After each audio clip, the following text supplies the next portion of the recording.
நடந்த நிகழ்வுகளை தழுவி புனையப்பட்ட கதை. ஒருத்தர் சின்ன ஹோட்டல் வச்சிருக்கிறாரு. அந்த கடை பார்க்குறதுக்கு தான் சின்ன கடை, ஆனால் வியாபாரம் அதிகமாக விற்கும்.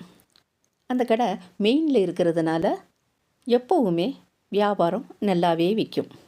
அந்த கடை பஞ்சாயத்து போர்டுக்கு சொந்தமான கடை. அதனால் வருஷம் வருஷம் ஏலத்தில் எடுத்து தான் அந்த கடையை நடத்த முடியும். இவங்க ரொம்ப காலமாக, இவரோட அப்பா காலத்தில் இருந்து இந்த கடையை நடத்தி வர்றாங்க. குடும்பம் பெரிய கூட்டு குடும்பம். அக்கா, தங்கச்சி, அண்ணன், தம்பி, அம்மா, அப்பா, இந்த மாதிரியான பெரிய குடும்பம். இவருக்கும் கல்யாணமாகி 3 குழந்தைகள் இருக்குது. இந்த வருமானம் வரவுக்கும் செலவுக்கும் தான் சரியாக இருக்குது, மிச்சங்கிறதே கிடையாது. அந்த வருஷம் இவங்களுக்கு ஏலத்தில் அந்த கடை கிடைக்கல. இவருக்கு வேறு தொழில்களே தெரியாது. ஏன்னா காலங்காலமாக அவங்க ஹோட்டல் தொழிலை தான் செய்கிறாங்க. அதனால் வேறு எந்த தொழிலையும் அவங்க செய்யலை. தெருவுக்குள்ளே கடை வச்சோம்னா வியாபாரமே ஆகாது. அதுலேயும் எல்லாரும் கடன் சொல்லிட்டு போயிடுவாங்க. அதனால தான் தெருவுக்குள்ளே அவங்க மறுபடியும் இந்த ஹோட்டல் தொழிலை செய்யலை. துணி வியாபாரம் செய்யலாம்னு நினச்சி காசை கடன் வாங்கி ஈரோடு போய் துணி எடுத்துகிட்டு வந்து தவணை முறைக்கு கொடுக்குறாரு. அது நல்லாவே போக ஆரம்பிக்குது. ஆனால் காலப்போக்கில் துணிகள் வியாபாரம் ஆகுது, வசூல் ஆகாமலே போகுது. அந்த தொழிலால் நஷ்டப்பட்டார். இவர் வசூல் செய்ய போகிறப்பெல்லாம் இன்றைக்கி வாங்க, நாளைக்கு வாங்கன்னு சொல்லுவாங்க.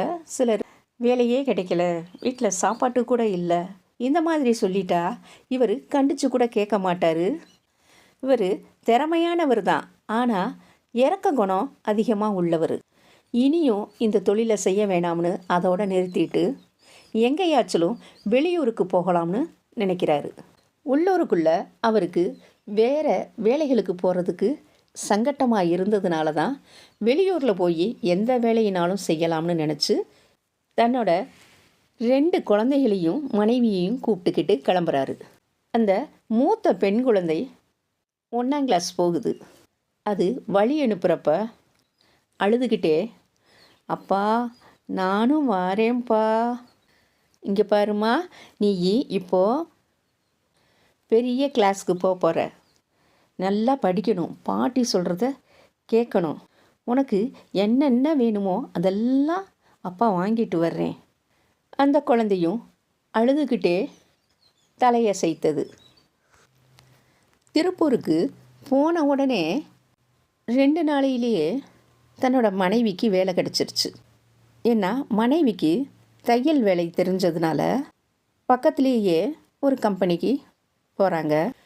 இவரும் வேறு கம்பெனிகளுக்கெல்லாம் போகிறாரு. 1 நாள் 2 நாள் வேலை செய்கிறாரு. எந்த வேலையுமே இவருக்கு செட் ஆகாமல் போச்சு.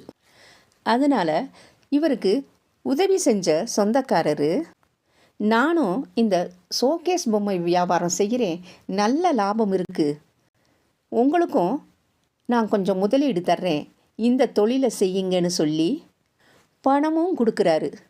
நீங்கள் கிடைக்கிறப்ப கொஞ்சம் கொஞ்சமாக கொடுத்தா போதும்னு சொல்லி உதவி செய்கிறாரு. இவரோட மனைவி காலையிலேயே சீக்கிரமாக எந்திரிச்சு சமையல் வேலை முடிச்சிட்டு வெளியில் போய் தண்ணி விலைக்கு வாங்கிட்டு வந்து பிள்ளைங்களை குளிக்க வச்சுட்டு வேகமாக வேலைக்கு போயிடுவாங்க. கம்பெனி பக்கத்திலே இருக்கிறதுனால மதியம் சாப்பிட்றதுக்கு வருவாங்க.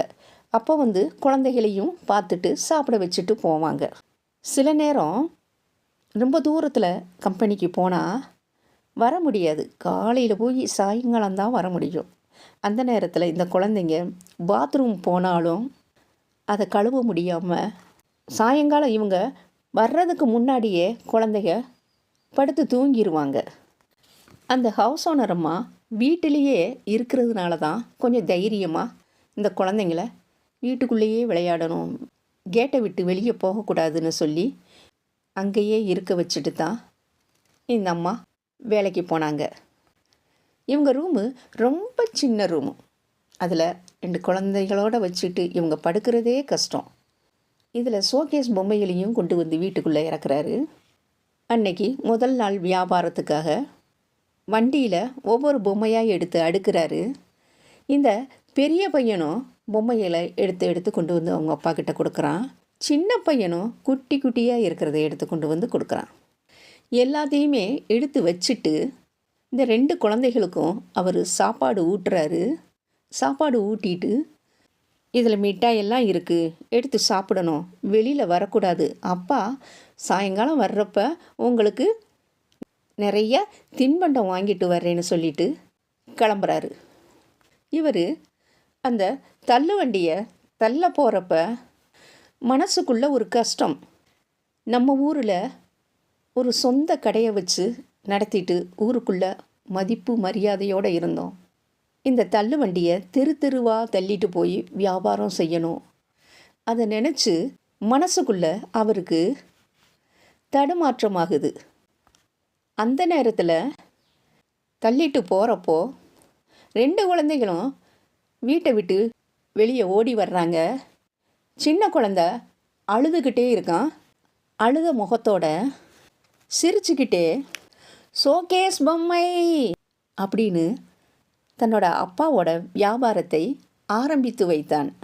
குழந்தைகளை பார்த்த அவர் அந்த மழலை மாறாத குழந்தையின் குரலை கேட்டதுமே எந்த தொழிலும் கேவலம் இல்லை, குழந்தைகளுக்காக எதையும் செய்யலாம், எந்த தொழிலுமே உயர்வான தொழில்னு நினச்சி கைகள் தானாகவே வண்டியை வேகமாக தள்ளியது.